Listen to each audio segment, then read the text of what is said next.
Love and coming from love. You gotta do it from love. And what does love even mean? I wanna know what love is. I want you to show me. Seriously though, what is this love stuff everyone is going on about? And how do we know if this love stuff is pointing in the direction of our dreams or not?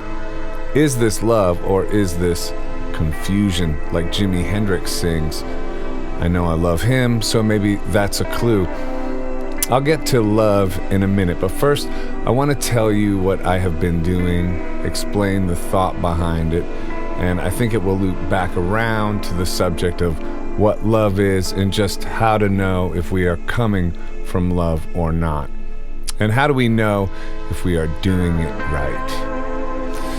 I've wanted to go into making videos on YouTube and other platforms for a while now. It started a long time ago with early vloggers, then the MPD video rabbit hole completely captured me. The study and the breakdown of pathological relationship patterns and how they can destroy the lives of empaths. To learn humanity operated this way and that many of us had been surrounded by actors unaware of concepts like gaslighting, crazy making, triangulation, cognitive dissonance, and the like was a mind-blowing discovery 5 or more years ago. Now it's old hat and has become exposed in the collective consciousness. Everyone knows what gaslighting is now. Most didn't 5 years ago, and I suppose that is in no small part thanks to videos on YouTube. That's a huge community, the NPD community. I always dip my toe into attempts at becoming a real video content creator. I would follow these inspirations and then dip back into the reaches of procrastination and fear, and then just let them go, intending to try again in a tomorrow that never seemed to really come. Relatable, anyone? I think many can relate. The learning curve of technology has really taken me an embarrassingly long time to overcome. I'm only now really learning how to edit and have been having a lot of fun being creative with it as a beginner. Before recently, I would post videos here and there, sometimes with some regularity, but they would almost always be single shot, just using my phone, and I would not even bother making a thumbnail, but letting YouTube decide the thumbnail for me. Low effort, you could say. Again, with the intention to evolve my efforts in a someday that never really seemed to come.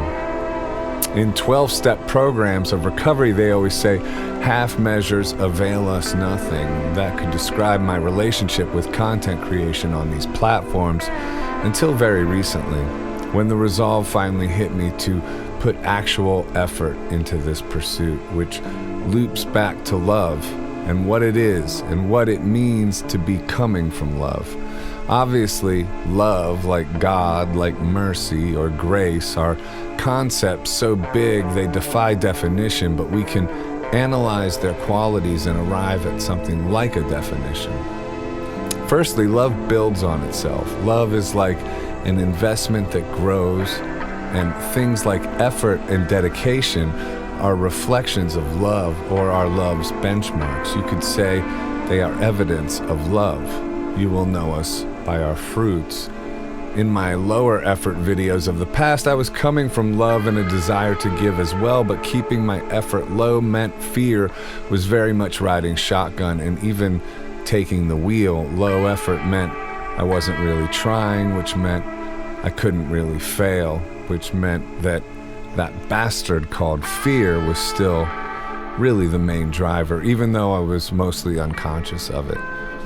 All that is not to say that people don't make incredible stuff without putting loads of effort in the editing and camera technicalities, because they do, and I like videos like that myself, and will also probably make low effort videos again. I mean, I guess it's all subjective. Some people would call these low effort, but for me they're not. But they will be scattered like salt and pepper amongst more creatively expansive content I intend to make, which once you learn the tools of the trade are honestly intensely fun to make. which also comes back to love. Love is fun beyond the discipline. Discipline also being an act of love, perhaps one of the biggest, but fun is love's result because creativity expands in response to investment into creativity. Artistic creation snowballs, you could say. Like unlocking levels on a video game. Boop, boop, boop, boop, boop. Obsession grows with ideas upon another idea's completion. My low effort stuff meant I missed out on so much fun. Making an interesting thumbnail is not so different from writing a song or making a painting or writing a poem for that matter. This new digital age we are in is a kind of artistic renaissance that you can judge your way out of participating in from the scoreboard of views and judgment and comments and the like, and the narratives that fly around on the evils of social media, which aren't entirely untrue, obviously. But if you overlook the negatives or consider them to just be modern stumbling blocks against the energy of creation, you can allow your voice to flourish and not worry about the results beyond the result of creativity's expansion. It requires a kind of warrior spirit to put your heart and soul and effort on display. But that too brings us back to love. Love is fierce. Love is the heart of the warrior. Love is the energy you must lean on and into and help grow before anyone else recognizes anything you're doing at all. Love is a decision to be disciplined and to follow through when the demons of fear come. And they always come. That's you can bank on that. It takes a warrior to be vulnerable here. And being vulnerable is also a kind of love, to be open, to display your gifts, to attempt and to fail and to attempt again. My artistic mission statement is to write about and make videos about the actual interference with progressing through all the various ways procrastination and fear take hold, because I know I'm not alone here. I know so many of you are locking yourself out of creation because of just how complicated it has become to lend your authentic voice to the collective conversation that is creativity and content creation, and the ways it is expanding and evolving both negatively and positively.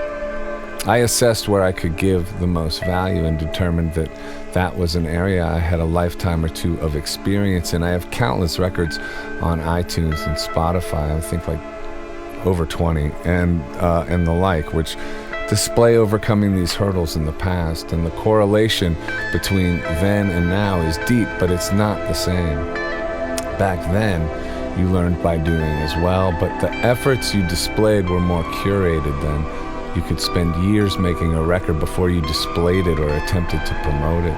And then all these same fears would arise. However, it was easier to overcome them because of the curation process, the investment in the record, and the marketing campaign that would be coming behind if you were lucky enough to have the support of a label, which I usually did. This modern landscape is much more like growing up in public. I suppose you could master video making in private and display yourself as a mostly formed content creator from the jump. But this landscape is about building community over time and sharing your journey or your evolution. And to me, that's an exciting aspect of it. And it's more fun to share early and awkward experiments anyway, in my opinion. I don't know if the experts would agree, but on the level of opening channels of creativity, freedom, and building community, I think it's best to let your freak flag fly, so to speak. Having a philosophy of staying loose here is much more fun and interesting to me, because with that comes freedom, and freedom is also the result of love. You could say freedom from fear with a kind of boundless creativity, a creative spirit coming from you, along with the investments you made in the other qualities of love, giving value or trying to, discipline to keep going, fun, so that the energy is light, even if the subject is heavy, and the warrior in you fully engaged with some victories under his belt to instill greater levels of resolve and commitment. Finally, commitment because love is a decision. It doesn't just land on your lap. It's a direction you choose to go in and commit to. Commitment is essential because the road is long and hard, and plenty of times you'll feel like giving up from reasons real or imagined. So love is multifaceted and necessary when doing really anything at all. I decided to expose my personal network of fear here, the way procrastination and its minions presents itself to me, and how I overcome each one of its tricks, with the idea that that would instill my motivation for doing this with a sense of purpose to help others do this as well. Purpose is another aspect of love, riding shotgun with commitment. Like two buddies in the greatest cop film of all time, a couple of cops chasing that master thief called fear, that thief who steals dreams and then souls. That's who we are up against. That's who we are all up against. But the good news is the choice is yours. So choose love.